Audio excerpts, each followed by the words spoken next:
বন্ধুরা, আজ আবার দুটো গাছ কিনে নিয়ে এসেছি। কি গাছ দেখেই বুঝতে পারছেন? পেঁপে গাছ। পেঁপে গাছ নিয়ে এসেছি। এই যে দেখুন। আর কি পেঁপের দাম! মানে পেঁপে গাছের দামের কথা বলছি। তো এই যে এই গাছটা দেখতে পাচ্ছেন, এগুলোকে বলছে 25 টাকা করে। মানে চারাগুলো বিক্রি হচ্ছিল। তো যাই হোক, তার মধ্যে তিনটে চারা পেয়েছি। এগুলো তিনটে আলাদা আলাদা চারা আছে।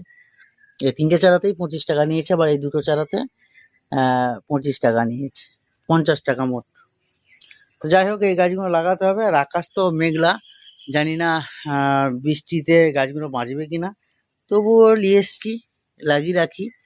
আগে প্রচুর পেঁপে হতো, তো এখন পেঁপে গাছই পাওয়া যায়নি, সবসময় মরে যায়, জলে বেশি করে মরে যায় পেঁপে চারা বা পেঁপে গাছগুলো।